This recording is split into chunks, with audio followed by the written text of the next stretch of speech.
ಸೇವಂತಿ, ಹಣೆಗೆ ಕುಂಕುಮ ಇಟ್ಕೊಳ್ಳಮ್ಮ.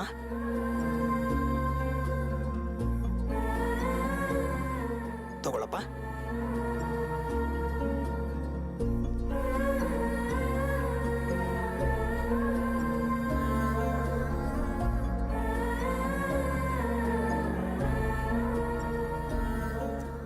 ಈಗ ಹೆಜ್ಜೆ ಮೇಲೆ ಹೆಜ್ಜೆ ಇಡೋ ನಮಸ್ಕಾರ ಪ್ರದಕ್ಷಿಣೆನ ಶುರು ಮಾಡಿ.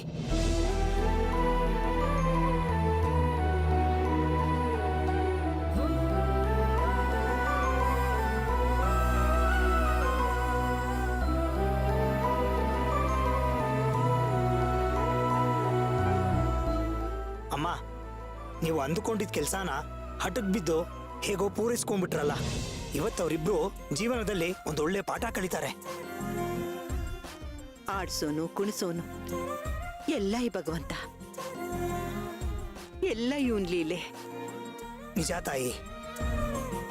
ಓಂ ತತ್ಪುರುಷಾಯ ವಿದ್ಮಹೇ ಮಹಾಸೇನಾಯ ಧೀಮಹಿ ತನ್ನೋ ಷಣ್ಮುಖ ಪ್ರಚೋದಯಾತ್.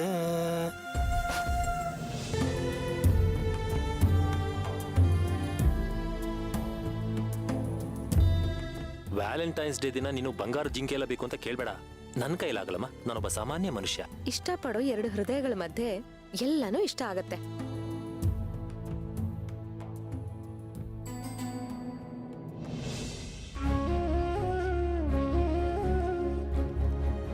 ಶಿವ ನಾನು ಅಂದ್ರೆ ಪಾರ್ವತಿ ನೀನೇ ತಾನೆ? ಹೌದು. ಗಂಡನ್ ನೆಮ್ಮದಿಗೋಸ್ಕರ ಗಂಡನೇ ಬಿಟ್ಕೊಡ್ತೀನಿ ಅಂತ ಹೇಳ್ತಿದ್ಯಲ್ಲ. ಯಾವ ಪ್ರೀತಿಸೋ ಗಂಡ ತಾನೆ ತಾನ್ ಕಟ್ಕೊಂಡಿರೋ ಹೆಂಡತಿನ ಬಿಟ್ಟು ಇನ್ನೊಬ್ಬಳನ್ನ ಕಟ್ಕೊಂಡು ನೆಮ್ಮದಿಯಾಗಿರೋದಕ್ಕೆ ಸಾಧ್ಯ?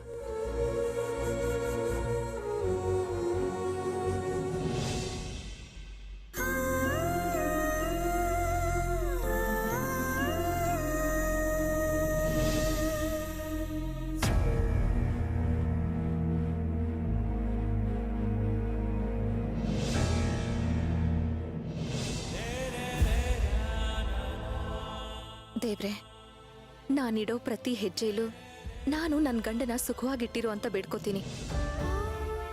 ಇವ್ರ ವಂಶ ಬೆಳಗ್ಲಿ ಅಂತ ಕೇಳ್ಕೋತೀನಿ. ಆದ್ರೆ ನನಗ್ ಗೊತ್ತು, ಅಜ್ಜಿ ನಿನ್ ಹತ್ರ ಬೇರೆನೆ ಬೇಡಿಕೆ ಸಲ್ಲಿಸಿರ್ತಾರೆ. ಅವ್ರಿಗೆ ನಾನು ಅರ್ಜುನ್ ಸರು ಜೊತೆಯಾಗಿರ್ಬೇಕು. ನೀನ್ ಅದ್ ಹೇಗೆ ನನ್ನ ಆಸೆನೂ ಪೂರೈಸೋ ಹಾಗೆ ಮಾಡಿ ಅಜ್ಜಿ ಆಸೆನೂ ಪೂರೈಸ್ತೀಯೋ ನನಗ್ ಗೊತ್ತಾಗ್ತಿಲ್ಲ. ನೀವು ಕೃಷ್ಣ ಅಂತ ಕೂಗಿ ಅವನ್ ಅರ್ಜುನ ಅಂತ ಓದಿಲಿ. ನೋವಾಗೋದ್ ನನಗೆ.